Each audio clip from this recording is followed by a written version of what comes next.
ओम नमो भगवते वासुदेवाय. अथ पंचदशोध्याय. गृहस्थांसाठी मोक्ष धर्माचे वर्णन.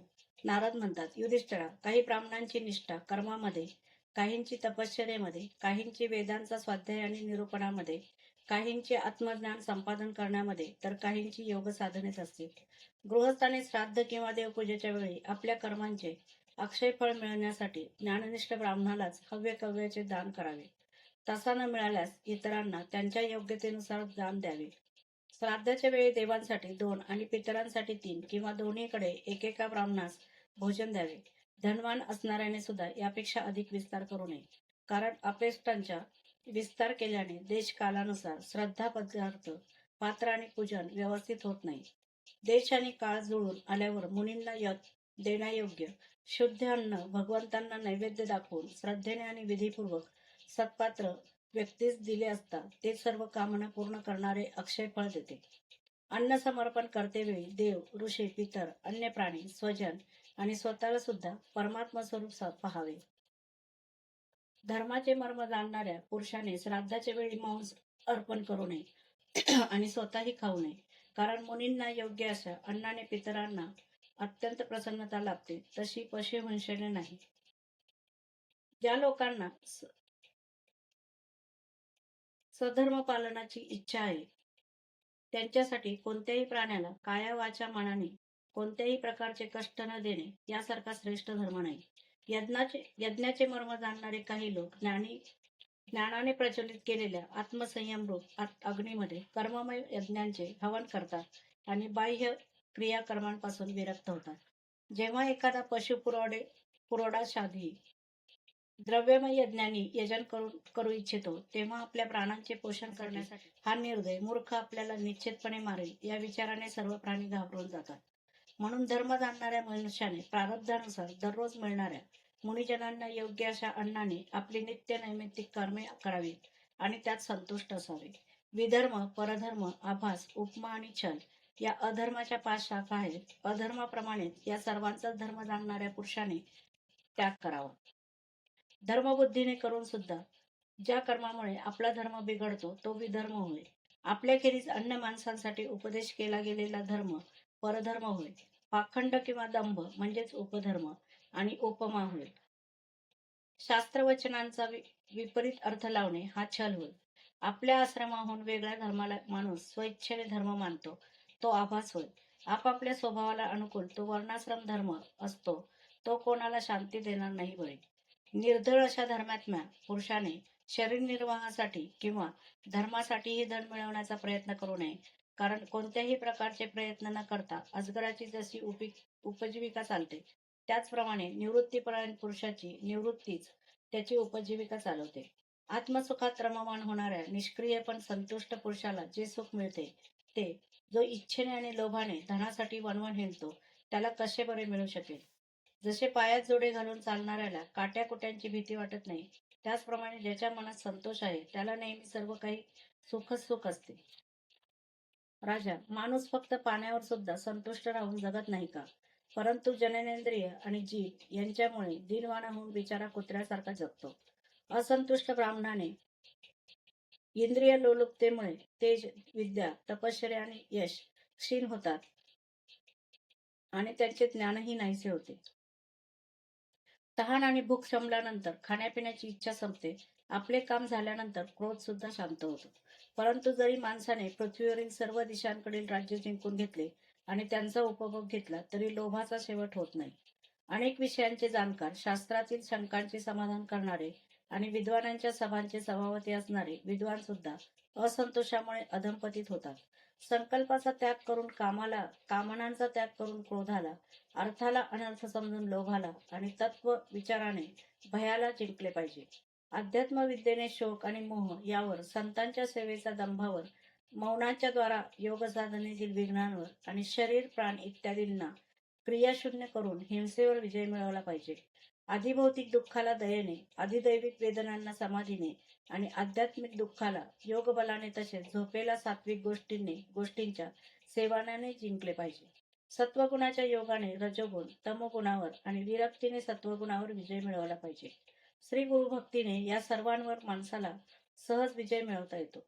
हृदयामध्ये ज्ञानाचा दिवा तेवत ठेवणारे गुरुदेव साक्षात भगवंतच आहे.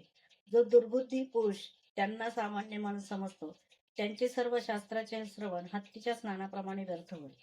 मोठमोठे योगेश्वर ज्यांच्या चरणकमलांच्या अनुसंधानात राहतात, प्रकृती आणि पुरुषाचे अधीश्वर असलेले ते गुरु साक्षात भगवंतच असतात. लोक त्यांना अज्ञानाने माणूस समजतात. शास्त्रामध्ये जितके नियम सांगितले आहेत त्यांचे तात्पर्य हेच आहे की कामादी 6 शत्रूंवर 6 इंद्रियांवर विजय मिळवावा. एवढे करूनही जर त्या नियमांनी भगवंतांचे ध्यान करता आले नाही तर मग सारा खटाटोप व्यर्थ आहे. जसे शेती, व्यापार इत्यादी आणि त्यापासून मिळणारे फळ सुद्धा योग साधनेचे फळ जे भगवत प्राप्ती ते देऊ शकत नाही. त्याचप्रमाणे दांभिक माणसाने केलेली लोकोपयोगी किंवा यज्ञ यागादी कर्मे कल्याणकारी होत नाहीत, उलट अनर्थकारक फळ देतात. जो आपल्या मनावर विजय मिळवू इच्छितो त्याने आसक्ती आणि संग्रह यांचा त्याग करून संन्यास ग्रहण करावा. एकांतात एकट्यानेच राहावे आणि भिक्षेवर मिळालेले मर्यादित भोजन करावे. राजा पवित्र आणि सपाट जमिनीवर आपले आसन अंथरावे आणि त्यावर सुखावह रीतीने ताट व स्थिर बसून ओंकाराचा जप करावा. जोपर्यंत मन विषयापासून परावृत्त होत नाही तोपर्यंत नाकाच्या टोकावर दृष्टी एकाग्र करून पूरक, कुंभक आणि रेचक करून प्राणायाम करावा. बुद्धिमान माणसाने कामनांच्या आवेगाने भटकणारे चित्त जेथे जेथे जाईल तेथून तेथून त्याला परत खेचून आणून हळूहळू हृदयात स्थिर करावे. जेव्हा साधक नेहमी अशा प्रकारे अभ्यास करतो तेव्हा इंधन न मिळालेला अग्नी जसा विझून जातो त्याप्रमाणे थोड्याच काळात त्याचे चित्त शांत होते. अशा प्रकारे जेव्हा कामादी विकार उत्पन्न न झाल्यामुळे सर्व वृत्ती अत्यंत शांत होतात तेव्हा चित्ताला ब्रह्मानंदाचा स्पर्श होतो. पुन्हा ते कधी विकारयुक्त होत नाही. जो संन्यासी अगोदर धर्म, अर्थ आणि कामाचे मूळ कारण असलेल्या गृहस्थाश्रमाचा त्याग करून पुन्हा त्यांचे सेवन करतो तो निर्लज्ज आपणच ओकलेले पुन्हा खातो. जे आपल्या शरीराला अन्नात्मा, नाशिवंत आणि विष्ठा, कृमी तसेच राग समजले होते तेच मूर्ख पुन्हा त्याला आत्म समजून त्याची प्रशंसा करू लागतात. कर्माचा त्याग केलेले गृहस्थाश्रमी, व्रतांचा त्याग केलेले ब्रह्मचारी, गावात राहणारा वानप्रस्थ आणि इंद्रिय लोलुप संन्यासी हे चारही आश्रमांना कलंक होत आहेत आणि आश्रमांचे विनाकारण ढोंग करतात. भगवंतांच्या मायेने मोहित झालेल्या त्या मूर्खांची किवच केली पाहिजे. आत्मज्ञानाने ज्याच्या सर्व वासना नष्ट झाल्या आहेत आणि ज्याने आपल्या आत्म्याला परब्रह्म स्वरूप जाणले आहे तो कोणत्या इच्छेने आणि कशासाठी इंद्रियांच्या अधीन होऊन आपल्या शरीराचे पोषण करेल. उपनिषदांमध्ये असे सांगितले आहे, शरीर रथ आहे, इंद्रिय घोडे आहेत, इंद्रियांचा स्वामी मन लगाम आहे, शब्दादी विषय रस्ता आहे, बुद्धी सारथी आहे, चित्त हेच भगवंतांनी निर्माण केलेले बांधण्याची मोठी दोरी आहे, 10 प्राण धुरा आहेत, धर्म व अधर्म चाके आहेत आणि यांचा अभिमानी जीव रथी म्हटला गेला आहे. ओंकार हेच त्या रथीचे धनुष्य आहे. शुद्ध जीवात्मा बाण आणि परमात्मा लक्ष आहे. ह्या ओंकाराच्या जपाने अंतरात्म्याला परमात्म्यामध्ये लीन केले पाहिजे. राग, द्वेष, लोभ, शोक, मोह, मद, भय, मान, अपमान, दुसऱ्यांच्या गुणांमध्ये दोष पाहणे, कपट, हिंसा, मत्सर, दुराग्रह, प्रमाद, भूक आणि निद्रा हे आणि अनेक जीवांचे शत्रू आहेत. त्यामध्ये रजोगुण आणि तमोगुण प्रधान वृत्ती प्रबळ शत्रू आहेत. काही वेळा सत्वगुण प्रधान वृत्ती सुद्धा शत्रू असू शकतात. हा मनुष्य शरीर रूप रथ जोपर्यंत आपल्या स्वाधीन आहे आणि सर्व इंद्रिय कार्यरत आहेत तोपर्यंत श्री गुरुदेवांच्या चरण कमलांच्या सेवेने धारदार केलेल्या ज्ञानाची तीक्ष्ण तलवार घेऊन भगवंतांच्या बळावर या शत्रूचा नाश करून स्वराज्य सिंहासनावर विराजमान व्हावे आणि नंतर अत्यंत शांतपणे या शरीराचा सुद्धा त्याग करावा.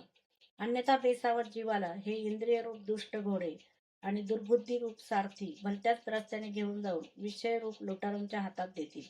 ते चोर, सारथी आणि घोड्यांचे या जीवाला मृत्यूचे अत्यंत भय असणाऱ्या घोर अंधकारमय संसाराच्या विहिरीत ढकलून देतील. वैदिक कर्मे 2 प्रकारची असतात, प्रवृत्तीपर आणि निवृत्तीपर. प्रवृत्तीपर कर्ममार्गाने संसाराची एरझार चालू राहते आणि निवृत्तीपर ज्ञान आणि भक्ती मार्गाने मोक्ष प्राप्ती होते.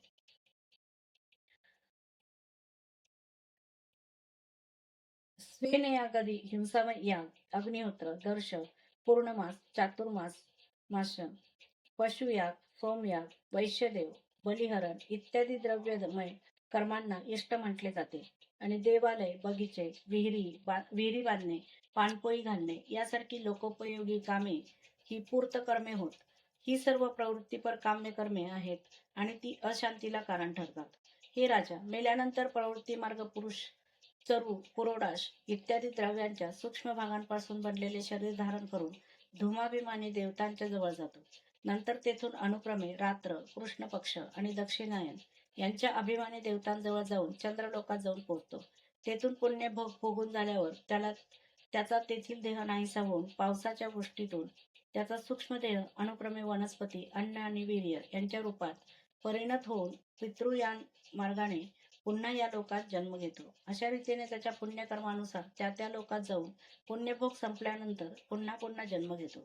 गर्भधारणापासून अंत्येष्टीपर्यंतच्या सर्व संस्कारांनी युक्त असलेला निवृत्ती मार्गी द्विज सर्व द्रव्य यज्ञांचे ध्यानाने प्रज्वलित झालेल्या इंद्रियांमध्ये हवन करतो. इंद्रियांना दर्शनादी संकल्परूप मनामध्ये, मनाला परा वाणीमध्ये आणि परवाणीला वर्ण समुदायांमध्ये, वर्ण समुदायाला अ उ म या तीन स्वरांच्या रूपात राहणाऱ्या ओंकारामध्ये, ओंकाराला बिंदूमध्ये, बिंदूला नादामध्ये, नादाला सूत्रात्मामध्ये, सूत्रात्मारूप प्राणामध्ये आणि प्राणाला ब्रह्मामध्ये लीन करतो.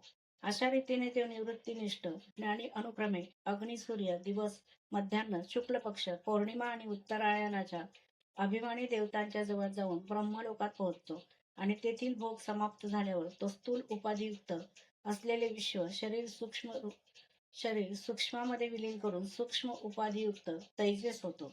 नंतर सूक्ष्म उपाधीचा कारण शरीरमध्ये लय करून कारणोपाधिक प्राज्ञ होतो. नंतर त्या शरीराचा लय करून तुरीय रूपात राहतो. अशा प्रकारे दृश्यांचा लय झाल्यानंतर तो शुद्ध आत्माच राहतो. हेच मोक्षपद होय. याला देवयान मार्ग म्हणतात. या मार्गाने जाणारा आत्म्याचा उपासक अनुक्रमे एका देवतेकडून दुसऱ्या देवतेकडे जात ब्रह्मलोकात जातो आणि तेथे आपल्या स्वरूपात स्थिर होतो. तो पुन्हा जन्माला येत नाही. पितृयान आणि देवयान हे दोन्ही वेदाने सांगितलेले मार्ग आहेत. जो यांना शास्त्र रूप दृष्टीने जाणतो तो शरीरात राहूनही मोहित होत नाही. जो उत्पन्न होणाऱ्या शरीरांच्या आधी व शेवटी असतो तो विषय रूपाने बाहेर आणि भोक्ता रूपाने आत असतो. तसेच कारण व कार्य जाणणे आणि जाणण्याचा विषय, वाणी आणि वाणीचा विषय, अंधार आणि प्रकाश इत्यादी वस्तूंच्या रूपामध्ये सर्व काही हा तत्ववेत्ताच असतो. म्हणूनच मोह त्याला स्पर्श करू शकत नाही. आरसा इत्यादींमध्ये दिसणारे प्रतिबिंब विचार आणि युक्ती यांनी बाधित होऊनही सत्य वाटते. त्याचप्रमाणे इंद्रियांना दिसणाऱ्या वस्तू सत्य नाहीत हे विचार, युक्ती आणि आत्मानुभव यांनी सिद्ध होऊन सुद्धा खऱ्या वाटतात. या शरीराची निर्मिती पृथ्वी वगैरे पंचमहाभूतांपासून झालेली नाही. तसेच त्या पंचमहाभूतांचा समूह नाही की परिणामही नाही. ते आपल्या अवयवांपासून वेगळे नाही की त्यांनी युक्त नाही म्हणून ते मिथ्या आहे. तशीच पंचमहाभूते सुद्धा अवयवी असल्यामुळे त्यांच्या अवयवांपासून सूक्ष्मभूतांपासून वेगळी नाही. पुष्कळ विचार केल्यानंतर अवयवांव्यतिरिक्त अवयवीचे अस्तित्व सापडत नाही म्हणून ते असत आहे असे सिद्ध होते. तेव्हा हे अवयव सुद्धा असत्य आहेत हे आपोआप सिद्ध होते. अज्ञानामुळे जोपर्यंत एकाच परमतत्वामध्ये अनेक वस्तूंचे भेद जाणवतात तोपर्यंत सारखेपणामुळे हा भ्रम राहतो की ज्या वस्तू अगोदर होत्या त्याच आताही आहेत. स्वप्नात ज्याप्रमाणे जागृती, झोप इत्यादी अवस्थांचे वेगवेगळे अनुभव स्वप्न असेपर्यंत सत्य असतात, तसेच अज्ञान असेपर्यंत विधिनिषेधांचे शास्त्र असते. जे विवेकी पुरुष स्वानुभूतीने आत्म्याच्या भावाद्वैत, क्रियाद्वैत आणि द्रव्याद्वैत अशा त्रिविध अद्वैतांचा साक्षात्कार करून घेतात ते जागृती, स्वप्न, सुषुप्ती आणि द्रष्टा, दर्शन, दृश्य हे भेदरूप स्वप्न असल्याचे जाणून त्याचा त्याग करतात. वस्त्र जसे सूतरूपच असते तसेच कार्य सुद्धा कारणरूप आहे, त्यात भेद नाही असे जाणणे म्हणजे भावाद्वैत. परमात्मा व विश्व एकरूप मानणे म्हणजे भावाद्वैत. युधिष्ठिरा, मन, वाणी आणि शरीराने होणारे सर्व कर्मे स्वतः परमात्म्यामध्येच होत आहेत हा भाव ठेवून सर्व कर्मे त्याला समर्पण करणे हे क्रियाद्वैत होय. स्वतः स्त्री पुत्रादी नातलग व इतर सर्व प्राणी यांचे स्वार्थ व भोग एकत्र आहेत आणि त्यांचा भोगता जीव हाच परमात्मा आहे या प्रकारचा विचार म्हणजे द्रव्याद्वैत होय. युधिष्ठिरा, ज्या पुरुषाला जे द्रव्य ज्यावेळी ज्या उपायाने घेणे निषिद्ध नसेल ते द्रव्य घेऊन त्याने आपली कर्मे करावी. आपत्तिकाल वगळता यापेक्षा वेगळे काही करू नये. महाराज, वेदांनी सांगितलेल्या या तसेच इतर सर्व स्वकर्मांच्या अनुष्ठानाने भगवत भक्त मनुष्य घरात राहून सुद्धा श्रीकृष्णांना प्राप्त करतो. युधिष्ठिरा, हेच पहा ना, तुम्ही आपले स्वामी भगवान श्रीकृष्णांच्या कृपेने मोठमोठ्या विपत्ती पार करून गेलात आणि त्यांच्याच चरण कमलांच्या सेवेने सर्व भूमंडळ जिंकून घेऊन राजसूयादी यज्ञ केले. पूर्वीच्या महाकल्पामध्ये पूर्वजन्मी मी एक गंधर्व होतो. माझे नाव उपबर्हन होते आणि गंधर्वांमध्ये मला मोठा मान होता. सौंदर्य, कोमलता, माधुर्य आणि सुगंध यामुळे मी अत्यंत सुंदर दिसत होतो. स्त्रिया माझ्यावर अतिशय प्रेम करीत. मी उन्मत्त आणि अत्यंत विलासी होतो. एकदा देवांच्या ज्ञानसत्रात प्रजापती आले होते. भगवंतांच्या लीलांचे गायन करण्यासाठी गंधर्वांनी अप्सरांना बोलवले होते. ते कळल्यावर मी स्त्रियांसहित वेड्यासारखा गात तेथे गेलो. हा आपला अनादर करीत आहे असे प्रजापतींना वाटून त्यांनी आपल्या सामर्थ्याने मला शाप दिला. तू तू आमची अवहेलना केली आहेस, म्हणून तुझी सर्व संपत्ती नष्ट होऊन तू लवकरच शूद्र होशील. त्यांच्या शापाने मी दासीपुत्र झालो, परंतु त्या क्षुद्र जीवनातही महात्म्यांचा सहवास आणि सेवा शुश्रूषा झाल्यामुळे मी पुढच्या जन्मी ब्रह्मदेवाचा पुत्र झालो. गृहस्थांचा पापनाशक धर्म मी तुला सांगितला. या धर्माच्या आचरणाने गृहस्थ सुद्धा संन्यासांना मिळणारे परमपद अनायासे प्राप्त करून घेतात. या मनुष्य लोकात तुमचे भाग्य फार मोठे आहे, कारण तुमच्या घरी साक्षात परब्रह्म मनुष्य रूपात गुप्त रूपाने निवास करते. म्हणून साऱ्या जगाला पवित्र करणारे ऋषी मुनी त्यांचे दर्शन घेण्यासाठी तुमच्याकडे येत असतात. महापुरुष नेहमी ज्यांच्या शोधात असतात, जे माया लेश विरहित, परम शांत, परमानंद भुव स्वरूप परब्रह्म आहेत, तेच तुमचे प्रिय, हितैषी, मामे भाऊ, पूज्य, आज्ञाधारक गुरु आणि स्वतः आत्मा श्रीकृष्ण आहेत.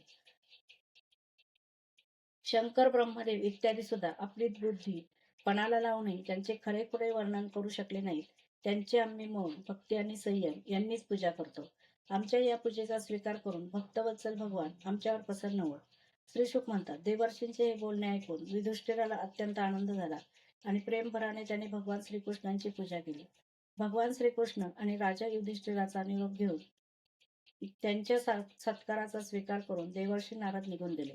भगवान श्रीकृष्णच परब्रह्म आहेत हे ऐकून युधिष्ठिराच्या आश्चर्याला पारावार राहिला नाही. अशा प्रकारे मी तुला दक्षकन्यांच्या वेगवेगळ्या वंशांचे वर्णन ऐकवले. त्यांच्याच वंशामध्ये देव, असुर, मनुष्य इत्यादी चराचर सृष्टी उत्पन्न झाली. अध्याय 15 समाप्त. इथे आपला 7वा स्कंद समाप्त होत आहे. उद्यापासून 8व्या स्कंदाला सुरुवात करणार आहे.